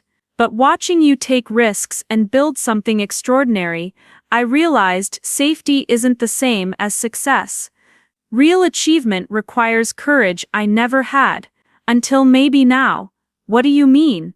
I asked. He glanced at Nicole, who nodded encouragingly. "I'm leaving my job, starting my own consulting firm. It's terrifying, and I'll probably fail a dozen times before I figure it out. But I realized I don't want to look back in 30 years and wonder what I could have built if I'd been brave enough to try. You showed me that possibility, even when I tried to destroy yours." The table fell quiet, the weight of his admission settling over us. Then Kelly raised her glass. "To new beginnings. To courage over comfort. To building things that matter." We drank together, my family and I, in a city far from home but closer to understanding than we'd ever been. The path here had been difficult, marked by betrayal and hurt, and the slow work of rebuilding trust. But sitting there, seeing how my choices had rippled out to affect theirs, how my courage had given them permission to be brave, I understood that everything had unfolded exactly as it needed to. We flew back to Portland the next day, and I returned to Ember and Oak with renewed clarity. The restaurant was exactly what I'd intended it to be, a place of excellence and warmth, somewhere people came to celebrate and connect, where food was craft and service was art. The James Beard nomination had validated that, but the validation I really needed had come earlier. The night I'd stood in an empty restaurant and realized their absence couldn't diminish my achievement. Years passed, and Ember and Oak became a Portland institution. We earned our Michelin star, we topped best restaurant lists, we became the place visiting chefs wanted to eat when they came to town. But more than accolades, we built something sustainable and meaningful, a restaurant that treated staff well and guests better, that contributed to our community and elevated local agriculture, that proved success could be measured in more than revenue. My relationship with my family healed, slowly and imperfectly, but genuinely. Derek's consulting firm did fail, twice, before he found a model that worked, but he kept trying, kept risking, kept building. My parents traveled extensively, discovering cuisines and cultures they'd never experienced, becoming more adventurous in their own way. Kelly eventually did leave tech, opening a small wine bar that became Ember and Oak's favorite after-work spot. We all found our versions of courage, our ways of stepping beyond the safe and familiar into something more authentic. And while my journey had been the catalyst, each of them had to do their own work, face their own fears, choose their own risks. On the 5th anniversary of Ember and Oak's opening, we hosted a celebration that brought together everyone who'd been part of the journey, staff past and present, loyal guests who'd been with us from the beginning, suppliers and partners who'd supported our vision, and my family, all of them, gathered around tables, telling stories and sharing memories. I stood at the pass, watching the dining room full of people who'd become part of this story, and felt a completeness I'd never experienced before. This was what success looked like. Not perfection or universal acclaim, but the building of something meaningful that touched people's lives and created space for connection and joy. Jordan came to stand beside me, both of us in our whites, both of us exactly where we belonged. "You know what's crazy?" he said. 5 years ago they didn't show up, and that became the defining moment that made everything else possible.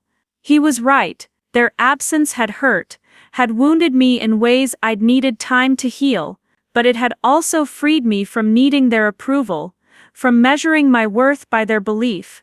It had taught me that real strength comes from within, that true success is self-defined, that the people who matter will either believe from the start, or learn to believe through your actions.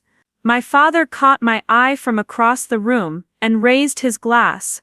I raised mine in return, acknowledging everything we'd lost and found, everything that had broken and been rebuilt. The journey from that empty table to this full room had taught us all something valuable about courage and faith, and the complicated work of being family. As the evening wound down and guests began to leave, Derek approached me at the bar where I was helping close out tabs. "Can I ask you something?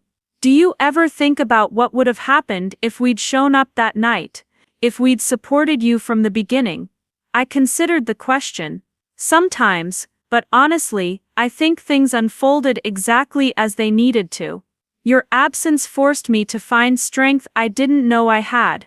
It taught me that my success couldn't depend on external validation, and ultimately, it brought us to a more honest relationship than we might have had otherwise. "So you're saying our betrayal was actually a gift?" His tone was wry but genuine. "I'm saying that sometimes the worst things people do to us end up teaching the most important lessons. You tried to break me, and instead you helped me discover I was unbreakable. That's not a gift you meant to give, but it's one I'm grateful for anyway." He nodded slowly, processing. "For what it's worth, I'm grateful too. Watching you succeed despite us, maybe because of us, it changed how I see everything. It made me braver." Good. The world needs more people willing to take risks, to build things, to believe in possibilities others can't see. As I locked the doors that night, the restaurant quiet behind me, I thought about the full circle of it all. From the devastating absence of opening night to this celebration of survival and success, from broken trust to rebuilt relationships, from doubt to unshakable certainty. The journey had been harder than I'd imagined, more painful than I'd wanted, but also richer and more transformative than I'd known was possible. Ember and Oak stood solid and real, a testament to what happens when you refuse to let other people's limitations become your own. My family had tried to teach me to stay small, to play it safe, to accept that dreams were dangerous. Instead, they'd accidentally taught me the opposite, that dreams pursued with courage and conviction could withstand any doubt, any absence, any attempt to diminish them. I walked to my car, under Portland's starlit sky, the city quiet in the late hour, and felt nothing but gratitude. For the pain that had strengthened me, for the doubters who'd forced me to believe harder, for the family that had learned to see me clearly, even after trying to make me invisible. The restaurant would open again tomorrow, and the day after, and the day after that, each service a small act of defiance against everyone who'd said it wouldn't last. But more than defiance, each service was an affirmation, a daily choice to build something excellent, to create experiences worth having, to prove that belief in yourself is the only validation that truly matters. My family hadn't shown up when I needed them, but I'd shown up for myself. And in the end, that had made all the difference. The months following our first anniversary brought changes I hadn't anticipated. Ember and Oak had become woven into Portland's culinary landscape, no longer the exciting newcomer, but the established presence people trusted. We'd navigated a pandemic, weathered economic uncertainty, and emerged stronger than ever. Jordan and I had opened a small bakery 2 blocks away, not aggressive expansion, but organic growth that aligned with our vision. My family relationships had settled into something comfortable, with healthy boundaries protecting my space and energy. Sunday dinners happened monthly now, and I felt no guilt missing them when work demanded attention. It was a regular Tuesday evening when Margaret Chen approached me with an opportunity that would change everything again. She represented a culinary foundation, offering a 6-month residency working in partner restaurants across Europe and Asia, Paris, Copenhagen, Tokyo, Bangkok, Barcelona. Learning from masters, building relationships, expanding perspectives. "I can't leave for 6 months," I protested. "I have a restaurant to run." Jordan disagreed immediately. "This is the kind of opportunity you don't turn down. We've built strong systems, the restaurant will survive, and you'll come back better." I called my father, needing his perspective. We walked along the Willamette River as I explained my hesitation, my fear of leaving what I'd built. "When you opened Ember and Oak, you were afraid then too," he said. "But you did it anyway. This isn't leaving something behind, it's investing in it. The restaurant won't disappear. If anything, it will prove how solid your foundation is." He paused, then continued. "Fear disguised as protection is still just fear. When I stayed away from your opening, I thought I was keeping you safe. But I was imposing my own limitations on you. Don't do the same to yourself." His words settled the decision. I accepted the residency. The preparation over the next 3 months was intense. We hired a talented sous chef from Seattle to support Jordan.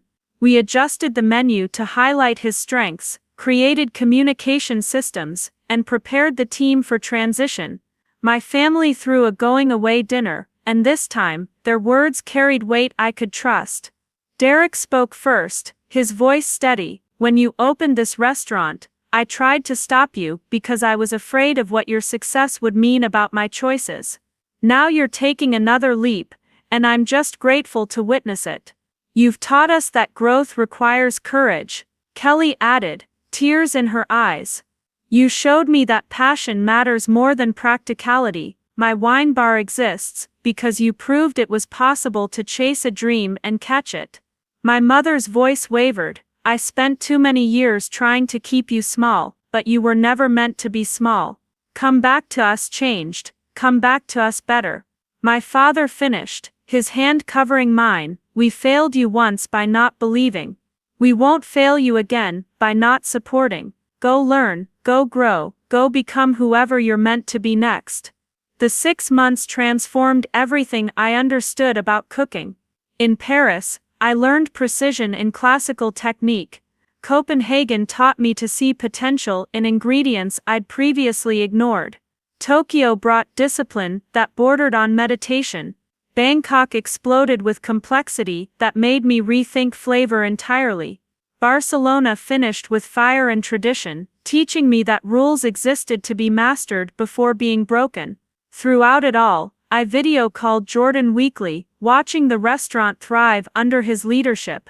My family stayed connected too, my father blogging about the journey, Derek using my experiences in his consulting work, Kelly creating wine pairings inspired by each region. When I returned to Portland in late spring, everything was familiar yet different. I could see opportunities for improvement that my expanded knowledge now made obvious. The equipment was the same, the layout unchanged, but my perspective had shifted so fundamentally that the space felt new. I'm thinking we need to change everything and nothing. I told Jordan, the foundation is solid, but there's so much more we could do.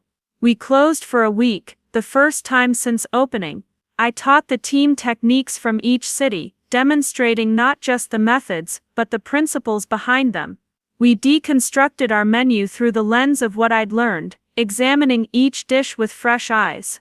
The result was recognizably ours, but elevated, more precise, more intentional, more confident.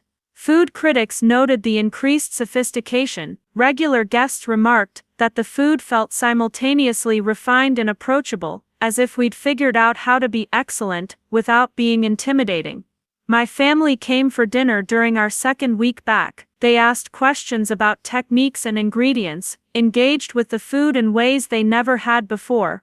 My father looked at me with awe. This is different. Better, somehow. It's more intentional, I explained. Every element serves a purpose, same philosophy, just executed at a higher level. Derek shook his head slowly. I used to think success was reaching a destination and maintaining it. But watching you constantly push to grow even after succeeding, I realize success is actually about constant evolution. Kelly raised her glass, to aspiration, to coming back changed, to having the courage to leave and the wisdom to return better. The opportunities that followed were unexpected. A cookbook deal blending Pacific Northwest ingredients with international techniques. A documentary series following my journey. Invitations to lecture at culinary schools, but the most meaningful was a call from Margaret Chen, asking me to join the foundation selection committee and mentor the next resident. I was matched with Sophie Laurent from Montreal, a young chef with the same excitement and terror I'd felt. What if I'm not ready? She asked during our first conversation. The residency isn't about confirming you're already great, I told her. It's about showing you how much further you can go. The question isn't whether you're ready, but whether you're willing to be uncomfortable long enough to grow. Guiding Sophie through her journey felt like completing a circle. I'd been given an extraordinary gift, and now I could help someone else receive it. We talked after her challenging days, processed what she was learning, and I encouraged her to push past comfort zones. Watching her confidence build alongside her skills felt deeply fulfilling. Jordan and I also launched new initiatives at home. We created a program for young cooks from underrepresented backgrounds, providing scholarships and mentorship for those with talent, but not resources. We partnered with local schools to teach cooking classes, sharing knowledge with the next generation. Derek's consulting firm had grown, and he asked me to speak to clients about navigating family dynamics in business. I agreed, finding unexpected fulfillment in sharing hard-won lessons about belief and betrayal, about rebuilding trust, about maintaining boundaries while staying connected. On Ember and Oak's 7th anniversary, we hosted a celebration that felt less like a milestone and more like a meditation on journey. The restaurant was exactly what I'd envisioned, and nothing like I'd imagined, simultaneously familiar and transformed. My family sat at their usual table, the one that had once sat empty, now filled with people who'd learned to truly see me. There was no need for grand gestures. Our healing was complete because we'd integrated the past into our story, rather than treating it as a wound. After service, I sat alone with wine, looking around at the space that had been my universe for 7 years. Sophie texted from Barcelona, finishing her residency. Just completed my last service. I can't believe how much I've changed. Thank you, I responded. The residency is over, but the growth isn't. Everything you learned becomes part of how you work forever. She wrote back, I'm scared. What if I can't live up to what I'm capable of now? You will, I assured her, because once you've seen what excellence looks like, you can't unknow it. The standard is set, now you just meet it. Looking around Ember and Oak, I realized that was true for all of us. We'd set standards through our experiences, and now we had the beautiful burden of meeting them daily. It wasn't always easy, wasn't always comfortable, but it was always worth it.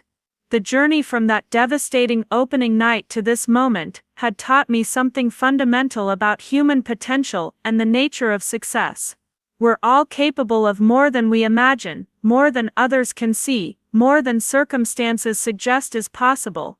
But realizing that potential requires courage to step into uncertainty, resilience to withstand doubt, and faith that the work itself will validate the risk. My family had tried to protect me from failure by preventing me from trying. Instead, they'd accidentally given me the greatest gift possible, discovering I didn't need their belief to succeed, that my strength came from within, that the only validation that truly mattered was my own. Everything else, the accolades and recognition and eventual family support, those were bonuses, meaningful but not essential. As I locked up and stepped into the Portland night, I thought about young chefs who would doubt themselves, because others doubted them first, about dreams that would be deferred or abandoned because belief felt too risky. I made a silent promise to share this lesson as widely as possible. Other people's limitations don't have to become your own. Success is possible even when you stand alone, and the courage to believe in yourself is the only prerequisite for extraordinary achievement. Ember and Oak would continue, evolving and growing, facing new challenges, and reaching new heights. My family would continue, our relationships deepening through ongoing understanding and support. The industry would continue, with new talents emerging and old standards being challenged.